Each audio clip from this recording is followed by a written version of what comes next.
Hello good morning दोस्तों, कैसे हैं आप लोग। आई हो मस्त होंगे, मौज में होंगे। दोस्तों अभी हम धूप सेकने आए हैं ऐसी जस्ट हरड़धार मंदिर से थोड़ा पीछे पीछे, और हमारे साथ है तरुण सर और प्रदीप भाई जो कि यहाँ पर है। आप लोग ब्लॉग्स मस्त हैं। और thanks to all the subscribers, और भी बढ़िया सब्सक्राइबर्स इनके चैनल को सब्सक्राइब करें और हमारा भी दिल खुश हो, इनका भी दिल खुश हो, पूरे नगर पालिका का दिल खुश हो।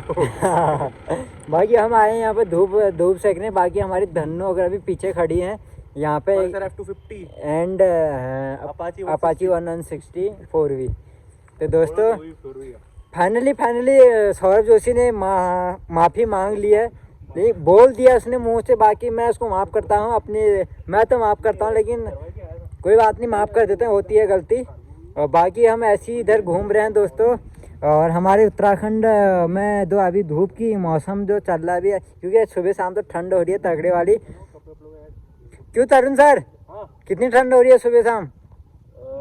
सुबह शाम में बिस्तर से बाहर नहीं आ रहा हूँ, बस इतना बता सकता हूँ। भाई हम तो 8-9 बजे तक आराम से धूप आ जाती है तब उठते हैं, और कभी कभी पहले उठेंगे अगर नींद कभी खुल के आएंगे बाहर तो फिर पता चलेगा कितनी ठंड हो रही है। ठंड तो हो रही है। हाँ, ये जो रानीखेत का जो एरिया है ना, जस्ट जो यहाँ पे जस्ट सिचुएटेड है चिन्ना और रानीखेत, हाँ आगे जस्ट उसके पैरेलल में देखिए पहाड़ी है, वहाँ से जो ठंडी हवा आती है ना, हाँ। वही इसका मेन रीजन है रानीखेत का इतना ठंडा होना। क्योंकि सामने जो हिमालय है वहाँ से चलती है हवा ठंडी वाली, और प्यारी प्यारी हवा चलती है। और मैं एक मैसेज देना चाहता हूँ हमारे पहाड़ी भाई लोगों को, जो अपनी मतलब अपने पहाड़ में जो अपनी धरती वगैरह अपनी ज़मीन वगैरह बेचते हैं। तो दोस्तों ऐसा मेरे हिसाब से नहीं करना चाहिए, आपको नहीं बेचना चाहिए।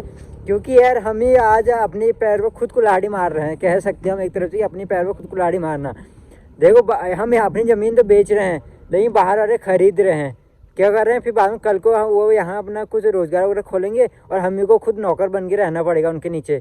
तो दोस्तों अगर कोई भी पहाड़ी हमारे ब्लॉग देख रहे हैं तो मैं क्या, अगर आपको नौकर नहीं बनना है, मालिक बनना है, तो अपनी धरती को ना बेचें, अपनी ज़मीन को ना बेचें, खुद ही अपनी उसमें कुछ खेती बाड़ी कर लें, या फिर होने को बहुत सारे व्यवसाय हैं करने के लिए, करने वाले के लिए बहुत सारे हैं, बहुत सारी व्यवसाय है, और नहीं करने वाले के लिए कुछ भी नहीं है। तो दोस्तों आपसे निवेदन है कि यार मेरे हिसाब से ज़मीन ना बेचें। अगर माना बेचोगे तो कल को फिर आपको ही नौकर बन के रहना पड़ेगा किसी के नीचे। और पता ही है कि बाहर के लोग तो पहाड़ को ऐसे ही अच्छा मानते हैं, लेकिन हम ही खुद अभी पहाड़ छोड़ के जाते हैं, ज़मीन बेच बाच के दिल्ली जाते हैं, और वहाँ क्या होता है किसी के अंडर में काम करना पड़ता है। लास्ट में तो वहाँ बीमारियाँ इतनी सारी आती हैं और इतनी सारी गर्मी पड़ती है, तो हम वापस अपने पहाड़ की तरफ आते हैं तो फिर हमें रहा नहीं जाता। फिर पता ही है हमारा फिर यहाँ ही खुद हमें किसी के नीचे अभी किराए पर कमरा लेके यही ऐसे ही रहना पड़ता है, मतलब किसी के नीचे नौकर बन के रहना पड़ता है। तो दोस्तों मेरे हिसाब से तो मत ही बेचो अपनी ज़मीन, यहाँ पहाड़ों में मालिक बन के रहो, नौकर बन के मत रहो। और बाकी दोस्तों इतना ही था। बाकी अभी आपको यहाँ का मौसम वगैरह दिखाता हूँ। तो यहाँ पर मौसम देख सकते हैं आप, काफ़ी यहीं पर रोड है, चिल्ला नौला हैड़ा खान मंदिर को ये रोड जाती है। बाकी प्रदीप भाई क्या कहना चाहते हो आप पहाड़ के बारे में, 2 शब्द? पहाड़ हमारे देवभूमि हुई। हाँ, देवभूमि आप लोग कोई इज्जत करते हैं देवभूमि की, हाँ। तो कोई अपने लिए अच्छा कार्य नहीं करता। लोग यहाँ से जैसे पहाड़ छोड़ के किसी नौकर बनने जाते हैं बाहर, और आप ऊपर से अपनी ज़मीन भी बेच के चले जाते हैं। तो इसके बारे में क्या कहना है आपका? कहने का तो आपने बोल ही दिया नीरज भाई। हाँ, तो मैं कह रहा हूँ किसी के नीचे नौकर मत बनो, मालिक बनो आराम से। कभी कोई बात नहीं, ज़मीन को रखे रहने दो अपने पास। कभी आने वाले टाइम में आपका बहुत सहयोग देगी आपके काम में, और काफ़ी आपका बहुत काम आएगा वो ज़मीन आपकी। तो अभी आप बेच दोगे तो फिर बाद में क्या करोगे, किसी के नीचे नौकर बन के काम करोगे, और बाद में मतलब बहुत सारे दुखों का सामना करना पड़ेगा आने वाले टाइम में आपको। तो इसलिए आप मालिक बन के रहो। किसी को या पहाड़ों में किसी को ज़मीन मत दो। और मैं तो कह रहा हूँ बाहर के दो, हर किसी को जो अगर बाहर से कोई भी बंदा यहाँ आता है रहने के लिए, तो उसका पहले हर डॉक्यूमेंट सही पूरे चेक करके, तो उसके हिसाब से उसको यहाँ पहाड़ों में मतलब यहाँ रूम रेंट पे तब दें। ऐसे ही बिना किसी को हर किसी को ना दें, क्योंकि आने वाले टाइम में हम ही को बहुत नुकसान हो सकता है इसमें।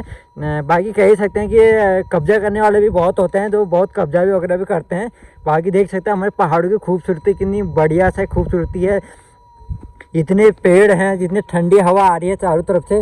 बाकी दिल्ली में बाहर शहर में कहीं भी चले जाओ, वहाँ हमको ऐसा वातावरण नहीं मिलेगी, इतना नेचुरल ब्यूटी नहीं मिल पाएगी जितने नेचुरल ब्यूटी हमको यह पहाड़ों में मिलती है। जो यहाँ सुकून, जो यहाँ एकांत होता है ना, वो पहाड़ में 24 घंटे बाहर चले जाओ शहरों में, 24 घंटे शोर शराबा, 100 बीमारियाँ, इतना पॉल्यूशन। लेकिन ये सब से छुटकारा पाने के लिए अपना पहाड़ बेस्ट है। ना यहाँ ज़्यादा खर्चा चाहिए ना कुछ। बाहर तुम जितना कमाने जाओगे ना किसी के अंडर में, वो उससे ज़्यादा तो खर्च ही हो जाएगा।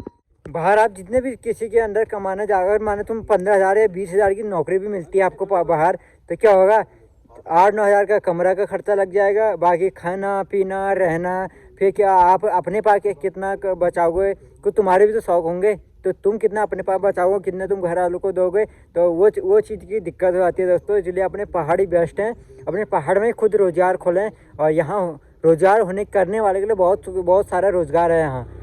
तो दोस्तों मैं तो कहता हूँ पहाड़ में रहें, अपने सुख शांति अपनी जीवन व्यतीत करें पहाड़ों में, तो यहाँ का सुकून आपको कहीं नहीं मिलेगा, कहीं भी नहीं। तो देवभूमि उत्तराखंड में जो शुद्ध हवा, पानी और इतनी ठंडा पानी, दो लोग तो बाहर शहरों में फ्रिज तक के पानी पीते हैं। तो दोस्तों ऐसा मत करो। तो दोस्तों मैंने आपको जैसा बताया कि पहाड़ों में अगर आप किसी का गुलामी नहीं करना चाहते हो, किसी का नौकर नहीं बनना चाहते, तो अपनी ज़मीन को सेफ रखें और किसी को ना बेचें। बाकी समझ आप, आई होप आप समझ ही गए होंगे। तो इस ब्लॉग को आप करते हैं बंद। आपको मिलेंगे अगले से ब्लॉग में, तब तक के लिए बाय बाय। जय हिंद, जय भारत, जय देवभूमि उत्तराखंड।